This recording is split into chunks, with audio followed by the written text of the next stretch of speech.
Cuando Jen Carson visitó por última vez a su padre y a su nueva esposa, supo que algo no estaba bien.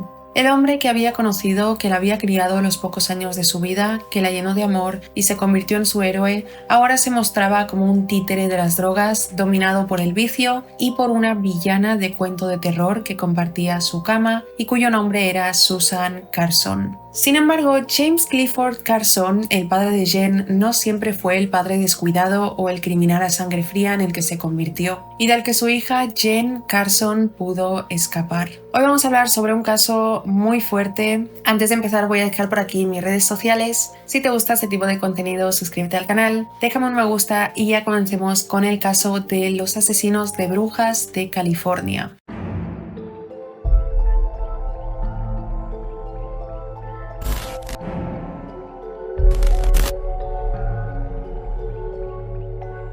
Nacido en 1950, James era descrito por todos los que lo conocieron como una persona inteligente y muy educada. No se tiene mucha información sobre su infancia y adolescencia, no obstante se sabe que estudió en la Universidad de Iowa, de la que se graduó con un título en estudios de religión y filosofía. En una entrevista después de que se conocieran los hechos, que contaremos más adelante, uno de sus antiguos compañeros universitarios dijo sobre él: era un hombre educado, amable y reservado. Nadie habría imaginado en qué se convertiría. Fue por aquel tiempo que conoció a Lynn Carson. La pareja vivió una apasionada historia de amor que concluiría en un exitoso matrimonio y con el nacimiento de su primera y única hija, Jen Carson. Para los Carson, la vida en los 70 era idílica. La familia se trasladó a Phoenix, Arizona, donde adquirieron una casa. James consiguió un trabajo, mientras Lynn se encargaba del hogar. A los ojos de todos eran la típica familia de clase media estadounidense. De aquellos tiempos, Lynn recordaba que su marido era un padre amoroso y una pareja atenta. Además, proveía a su familia. No obstante, todo cambió a finales de la década de los 70. La aparente vida idílica de James Carson comenzó a verse invadida por el LSD y otros tipos de drogas alucinógenas. Si bien James siempre se había visto atraído por las religiones y los sistemas de creencias que el ser humano ha creado a través de la historia, en aquel momento su pasión por las religiones orientales, el misticismo y el ocultismo creció exponencialmente. Aquello no le hubiera importado a Lynn de no ser porque el abuso de sustancias comenzó a afectarla a ella directamente y a su hija. El comportamiento irascible de su marido hizo que Lynn tomara una decisión. Después de una década de convivencia, Lynn pidió el divorcio e intentó poner distancia entre ella, su hija y su marido, ahora ex marido. De esta manera se mudó desde Phoenix hasta Tucson. Allí ambas, Lynn y su hija Jean, empezaron una vida en la reserva Tohono O'odham, donde empezó a trabajar como profesora de alfabetización. Aquel tiempo junto a su madre lo recuerda Jean como algo idílico. Su niñera le enseñaba a hacer tortillas en la cocina al aire libre, mientras un grupo de monjas de su colegio le enseñaban el alfabeto. Y pasaba todo el tiempo posible con su madre Lynn, quien siempre le estaba enseñando sobre la flora y fauna silvestre. De lunes a viernes, Jean era feliz. Esta era su vida. Sin embargo, los fines de semana tenía que irse con su padre. Esto no hubiera significado nada malo de no ser por la nueva pareja de él, Susan Carson. Susan Carson nació en 1941 en el sur de California. Creció en el seno de una familia de clase media alta conservadora. Su padre era un acaudalado ejecutivo de un periódico y ella decidió buscar a alguien como su padre, como su pareja. Se casó con un hombre adinerado, vivió la vida de una ama de casa modelo, tuvieron 2 hijos, que eran el orgullo de su existencia. Sin embargo, esto duró poco. Susan se aburrió de su monótona vida y comenzó a experimentar también, igual que James, con las drogas, con el LSD, que se convirtió en parte activa de su vida. Continuaba siendo ama de casa y viviendo con su marido y sus 2 hijos, pero consumía LSD, que poco a poco despertó una enfermedad mental. El marido de Susan, al ver en lo que ella se estaba convirtiendo y al descubrir que a sus espaldas lo había engañado con un gran número de hombres de su comunidad, solicitó el divorcio y se quedó con sus hijos. Esto no afectó a Susan en lo más mínimo. Para ella, dejar atrás su familia significaba abandonar una carga inútil que solo servía para atarla a una vida de monotonía y desencanto. Fue por aquel tiempo que comenzó a describirse a sí misma como psíquica. Además, afirmaba tener la capacidad para detectar brujas o personas malignas, una creencia que jugaría un papel muy importante y central en los asesinatos posteriores. James y Susan se conocieron en el ambiente de una contracultura de la costa oeste en los Estados Unidos. Se reunían muchas personas que consumían drogas, eran reuniones de drogas, sexo libre y doctrinas espirituales orientales. Por aquellos años se creía que todo lo que representara el estilo de vida norteamericano era banal, vil e hipócrita. La consigna era ir en contra del gobierno, de los padres, de las normas establecidas y crear un nirvana personal donde el amor libre y las ideas de un cambio surgieran.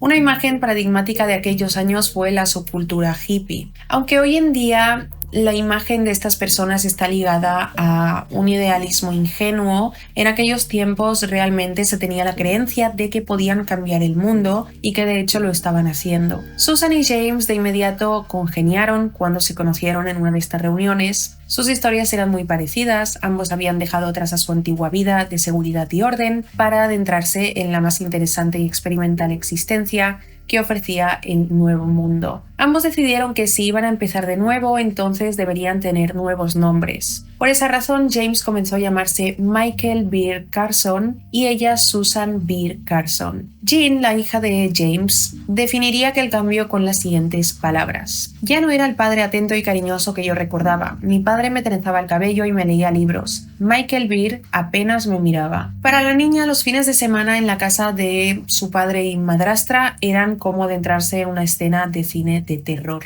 El interior del adosado en Scottsdale, donde se había instalado el padre para vivir con Susan, que era su casa, se asemejaba a un bosque encantado. No había muebles ni luces visibles. Solo docenas de árboles en macetas altas ocupando cada espacio. Durante la noche el ambiente se volvía aún más inquietante, solo había silencio y Jean pasaba mucha hambre porque no le daban de comer. Ya a esto se sumaban los maltratos verbales y físicos por parte de Susan, quien era una persona completamente hostil con Jean. Jean lo pasaba muy mal en casa de su padre y madrastra, los días pasaban súper lentos, vivía con ansiedad para que terminara el fin de semana para poder regresar al entorno seguro de su madre. En una ocasión, Jean llegó a llamar al 911 pidiendo irse con su madre. Intentó abrir la puerta principal para escapar, pero no llegaba al pasador. Buscaba alimentos, trepaba por los cajones de la cocina como si fuera una escalera para llegar al mostrador. La mayor parte del tiempo trataba de despertar a su padre y a Susan, quienes permanecían inconscientes tras haber consumido ácido durante la noche y yacían desnudos todo el día sobre el único mueble de la vivienda, que era una cama de agua que estaba en su habitación. Después de esta última visita, la niña decidió contarle a su madre lo que ocurría en la casa de Susan. Le habló sobre que solo había árboles en macetas, de que constantemente su padre y madrastra estaban desnudos, inconscientes, de que la nevera estaba vacía y no comía.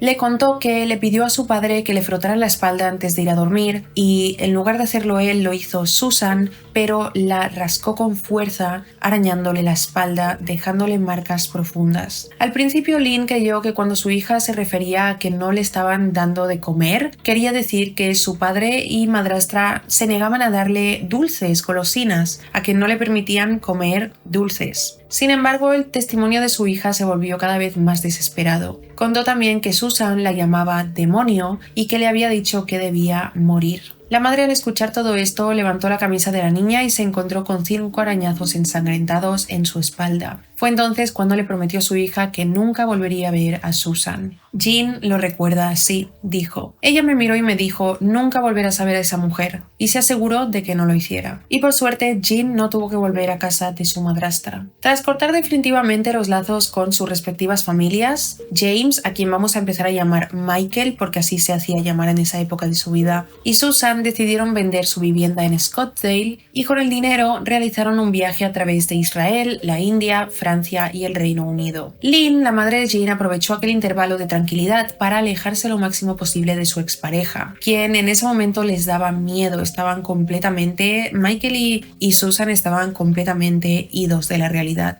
Por esa razón, Lynn se mudó con su hija al sur de California, ayudada por uno de sus tíos, quien le creyó cuando le aseguró que Michael podría acabar con su vida y la de su hija. Lynn tomó distancia de familiares y amigos que restaban importancia a sus temores o que mantenían contacto con el padre de su hija. Alquilaban habitaciones y se mudaban con frecuencia y aceptaba trabajos esporádicos para salir adelante. Básicamente, Lynn junto a su hija Jean estaban constantemente cambiando de lugar para que Michael y Susan no pudieran encontrarlas. A menudo enfrentaban dificultades para cubrir necesidades básicas como la comida o medicamentos, y en ocasiones, al quedarse sin un lugar donde vivir, terminaban durmiendo en los suelos o sofás de conocidos. Durante todo ese tiempo, la madre luchaba contra una profunda depresión, pero seguía adelante con determinación para proteger a su hija, que básicamente Susan había convencido a Michael de que debían matarla porque era un demonio. Tras regresar a Estados Unidos casi un año después, Susan experimentó una visión inducida por el LSD en la habitación de un motel. En su relato, ella aseguraba que recibió la visita de un profeta que le reveló una lista detallada de supuestas brujas en todo el mundo que, según la voluntad de Dios, ella y su marido Michael debían eliminar del mundo. En la lista figuraban nombres como el del presidente Ronald Reagan y el gobernador Jerry Brown, entre otros. Mientras Susan describía la visión, Michael tomaba nota. Ambos crearon un documento detallado, entregado a ellos como una misión divina, donde se incluía un plan meticuloso para asesinar a Reagan. Tiempo después, Michael y Susan evitaron por poco ser arrestados mientras vivían en una tienda de campaña en el bosque. Un día, un grupo de búsqueda estaban buscando a un excursionista perdido y se toparon con ellos. Susan y Michael actuaban de manera muy errática, y el grupo de búsqueda decidió examinar la situación un poco más a fondo. Se acercaron a ellos, pero Michael y Susan se levantaron para huir. Michael dejó caer una bolsa que contenía un arma y un plan para asesinar al presidente Ronald Reagan. Jen y su madre fueron rápidamente localizadas por las autoridades. En su testimonio, Jen recordó: literalmente abrí la puerta y había hombres de negro en la entrada. Y mi madre dijo: oh Dios mío, ¿cómo nos encontraron? Ellos se rieron y dijeron: somos el servicio secreto.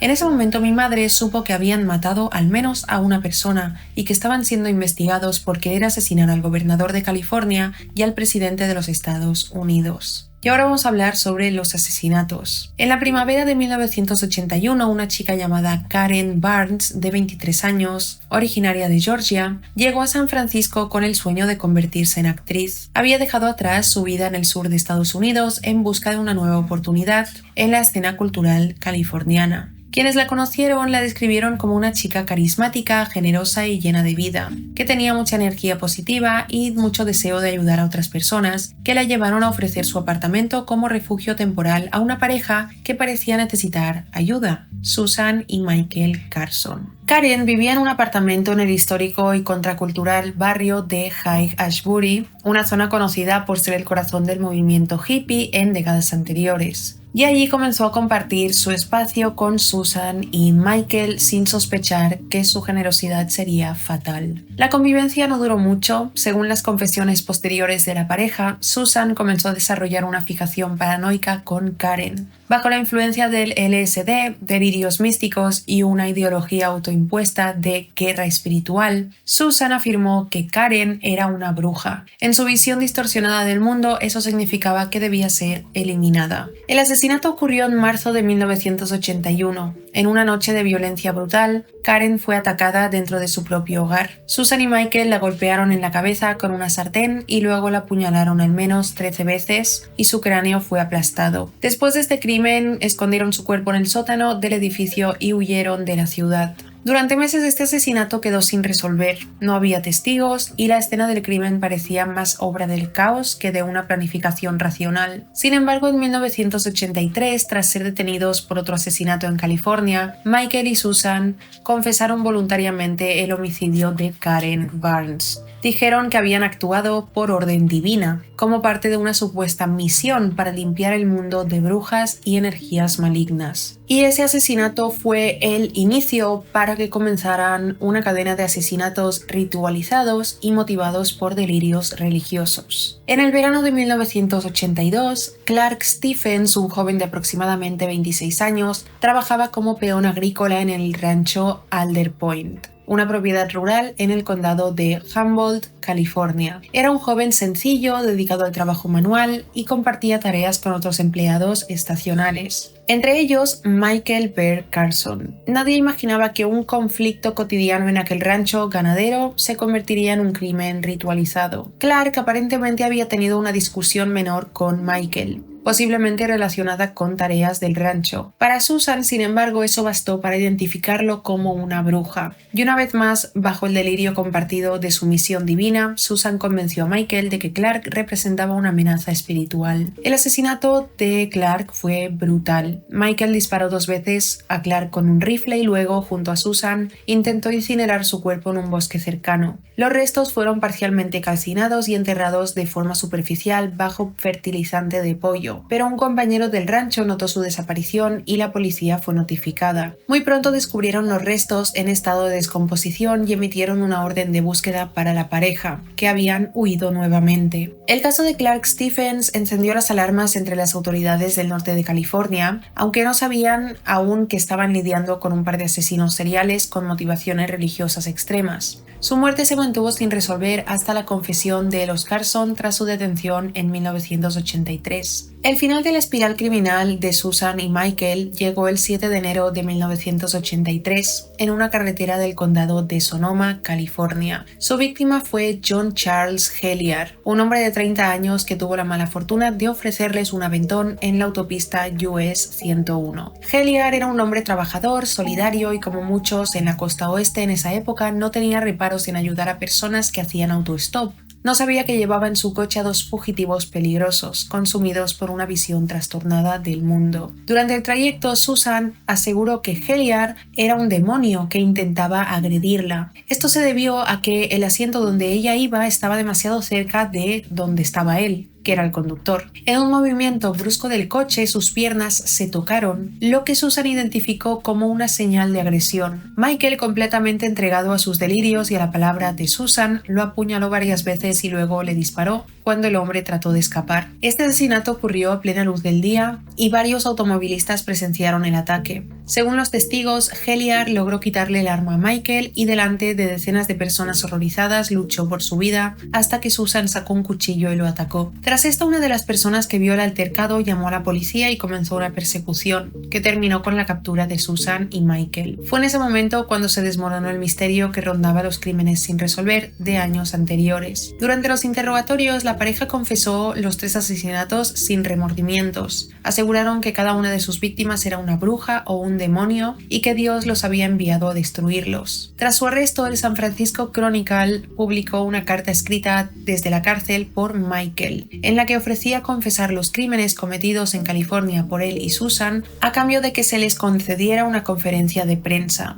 La prensa, que estaba fascinada por la mezcla de misticismo y violencia, no tardó en bautizar a esta pareja como los asesinos de brujas de San Francisco. Con esa confesión, Michael y Susan fueron reconocidos oficialmente como asesinos seriales. Admitieron haber cometido 3 homicidios en California, pero pronto fueron señalados como sospechosos de al menos 9 muertes adicionales en Estados Unidos y también en Europa. La magnitud del caso creció rápidamente, rodeada de especulaciones, titulares sensacionalistas y un juicio que adquirió tintes teatrales. Durante el proceso judicial, varios individuos que afirmaban ser amigos de la pareja se presentaron como hechiceros o warlocks y testificaron como supuestos expertos. Afirmaron que Susan y Michael habían actuado en legítima defensa contra ataques psíquicos mortales. La pareja, por su parte, sostuvo explicaciones igualmente delirantes. Michael, de origen judío, y Susan, cristiana, culparon al profeta Mahoma por sus actos homicidas en un discurso plagado de incoherencias místicas y religiosas. El juicio alcanzó su punto más absurdo cuando Susan interrumpió los alegatos finales gritando: ¿cuál es mi crimen? ¿Ser bella? ¿Ser artista? Y Michael exclamó: muerte a la reina, larga vida al Ira, provocando una mezcla de incredulidad y escándalo en la sala. Jane, que en aquel momento era solo una pequeña, recuerda esa época como un tiempo de confusión. En un testimonio dado muchos años después, dijo: mi madre, temiendo que me enterara del juicio a través de los medios de comunicación, decidió contarme lo sucedido ella ella misma. Una tarde fui a buscarme al colegio y mientras caminábamos de regreso a casa me dijo: «Papá lastimó a algunas personas y ahora tiene que ir a la cárcel para que no pueda lastimar a nadie más». Le pregunté si las personas a las que había hecho daño estaban muertas y si esas personas muertas tenían mamás. Ella asintió en silencio tras cada pregunta. Luego seguimos caminando sin decir una sola palabra más. Solo nos tomamos de la mano y lloramos. Meses después encontré un montón de recortes de periódico en el cajón de la cómoda de mi madre. Fue entonces cuando comprendí cuán horribles habían sido realmente los asesinatos. Recuerdo haber leído que mi padre y su esposa golpearon a una joven con una sartén y quemaron el cuerpo de un joven. Recuerdo también haber intentado leer en voz alta palabras que no conocía, como apaleado y decapitado. Poco después comenzaron las pesadillas que me acompañarían el resto de mi vida. También comenzó a surgir el temor persistente por su propia seguridad. Si su padre había sido capaz de matar, ella pensaba que entonces cualquiera podía hacerlo. Su infancia se convirtió en una lucha de supervivencia, aunque en realidad no existía ningún mal que pudiera afectarla, más que el trauma de las acciones de su padre. Jean comenzó a apilar muebles contra la puerta de su dormitorio después de la escuela. Escondía tijeras y cuchillos bajo la almohada cada noche para dormir como una forma de mantenerse segura. El miedo era tan profundo que en un momento de desesperación intentó ahogarse en la bañera. Comenzó a acumular pastillas del botiquín con la intención de poner fin a su vida. Aún no había cumplido ni 10 años, pero ya vivía con la carga de pensamientos sobre quitarse la vida por la sombra de su padre. A esa edad también surgieron dudas inquietantes. Pensaba: ¿y si en algún momento llego a quebrarme? ¿Y si llevo dentro los mismos genes monstruosos? Y también sentía el miedo social, pero la estigmatización más dolorosa no vino de extraños, sino de su propia familia. Algunos parientes la veían como un obstáculo para eliminar el pasado. Su abuela la presentaba ante otros como su sobrina nieta, minimizando el vínculo. Dos familiares le advirtieron que guardara silencio sobre los asesinatos de su padre, porque si hablaba de ello nadie se casaría con ella. Uno incluso le dijo sin rodeos: «Mira lo que trajiste a nuestras vidas, maldita mocosa egoísta». Ella solo tenía 9 años y tuvo que escuchar esto de familiares. Durante la adolescencia, ya alejada de aquellos lazos tóxicos, revivió la experiencia con algunas parejas. Un novio le pidió que mintiera a sus padres, diciéndoles que su padre había muerto en un accidente. En esa ocasión ella le hizo caso y mintió, aunque sabía que no estaba bien. Otro de sus pretendientes, con quien mantenía una relación seria, confesó que pensó en pedirle matrimonio, pero decidió terminar con ella porque no quería que sus futuros hijos tuvieran por abuelo un asesino serial. Los Carson convocaron inicialmente una rueda de prensa para confesar los asesinatos de Karen Barnes, Clark Stephen y John Hilliard. Aparentemente lo que revelaron en la conferencia no fue el total de sus crímenes, porque en uno de los momentos más intrigantes de la conferencia, Susan miró a Michael y le dijo: «Michael, solo vamos a hablar de los de California». Y estos son los 3 que solo se conocen, los únicos 3 asesinatos que se conoce que ellos cometieron. Son sospechosos de más, pero aquí las sospechas parecen ciertas si Susan le dijo a Michael: «Solo vamos a hablar de los crímenes de California». Sin embargo, antes del juicio retiraron sus confesiones y se declararon inocentes. El 12 de junio de 1984 fueron condenados por el asesinato de Karen Barnes, recibiendo una pena de 25 años de prisión. Más adelante también fueron encontrados culpables de los homicidios de Stephens y Hilliard, por los que recibieron cadenas de entre 50 años a 75 años a cadena perpetua. En 1989 el Tribunal de Apelaciones del Primer Distrito ratificó las 3 condenas. Actualmente Michael Carson está preso en Mule Creek State Prison y Susan Carson en la prisión femenina de California Central. Ambos afirmaron que mataron a Karen Barnes porque creían que su conversión religiosa era falsa y que estaba absorbiendo la salud y los poderes yógicos de Susan, quien practicaba yoga. Justificaron el asesinato de Clark Stephens asegurando que él había agredido sexualmente a Susan, y el de John Hilliard porque según ellos la llamó bruja y también abusó de ella. Desde su condena y durante sus años de prisión hasta al menos 2015 nunca mostraron arrepentimiento. Jean Carson descubrió que uno de los hijos de Charles Manson terminó quitándose la vida. Esto no era algo extraño en los descendientes de asesinos seriales. Al parecer existía una culpa compartida. Sin embargo, con el tiempo comprendió que no existía ninguna culpa sobre ella. Al contrario, era otra víctima de su padre y la mujer de este. De esa manera eligió vivir. Exigió tratamiento para su su salud mental con la misma naturalidad con que buscaría tratamiento para una enfermedad crónica. Ella misma dijo: si no hay vergüenza en padecer asma, ¿por qué habría de sentir vergüenza por tener depresión y un trastorno de estrés postraumático complejo? Más allá de su propia recuperación, eligió volcarse hacia los demás. Escogió como carrera licenciarse en trabajo social y realizar un doctorado en trabajo social por California Baptist University. Dirige actualmente el Suicide Prevention Program de Inland SoCal United Way, una línea de ayuda contra el suicidio para el sur de California. Además es miembro de la Junta de la American Association of Suicidology. Durante casi 2 décadas trabajó con niños en contextos de alta vulnerabilidad en escuelas públicas como maestra y orientadora. Esa experiencia, unida a su historia personal, la llevó a convertirse en defensora de los 1 de cada 40 niños en Estados Unidos que tienen a uno de sus padres en prisión. Desde que hizo pública su historia en 2007 como hija de un asesino serial, su testimonio ha servido como apoyo para otras familias de criminales violentos y víctimas. En 2015, cuando su padre y Susan Carson recibieron inesperadamente la posibilidad de libertad condicional, Jane se unió a los familiares de las víctimas para oponerse. Lo hicieron con una campaña de cartas, una petición pública, entrevistas en medios y su presencia firme en la audiencia. La solicitud fue rechazada, por lo que ambos permanecen en prisión. El grupo encabezado por Jane repitieron ese esfuerzo en la siguiente audiencia de Michael ocurrida en 2020. Susan podrá volver a solicitar libertad en 2030, cuando tenga 90 años. Cuenta que no ha sido una vida fácil, pero a través del servicio a otros ha encontrado una forma de paz. Al mirar hacia atrás, reconoce que al principio su impulso de ayudar a otros surgía de un deseo de compensar simbólicamente el daño causado por su padre y Susan. Quería llenar una cuenta invisible con actos de bondad, como si pudiera equilibrar el horror, pero ha aprendido que no puede expiar los pecados de su padre, ni devolver la vida a aquellas víctimas inocentes. Solo puede vivir de la mejor manera posible y procurar que el mundo, aunque sea en pequeñas dosis, reciba un poco más de compasión. Dijo: en Estados Unidos 1 de cada 40 niños tiene un padre en prisión en este momento. Mi trabajo de vida es ayudar a niños afectados por el trauma. Y esto es todo sobre el caso de los asesinos de brujas de California. Dejadme en comentarios qué opináis, si conocíais este caso y qué pensáis sobre todo. Siento que si la madre de Jen no hubiera actuado, no se hubiera creído a su hija cuando contaba que estaba siendo maltratada, ignorada y todo el horror que estaba viviendo en casa de su padre, tarde o temprano habría sido asesinada también por ellos, habría sido la primera víctima, ya que cada vez que Susan decía esta persona es un demonio o una bruja o me quiere hacer algo, no sé qué, Michael, James, sin hacerse preguntas, sin preguntarse nada, actuaba.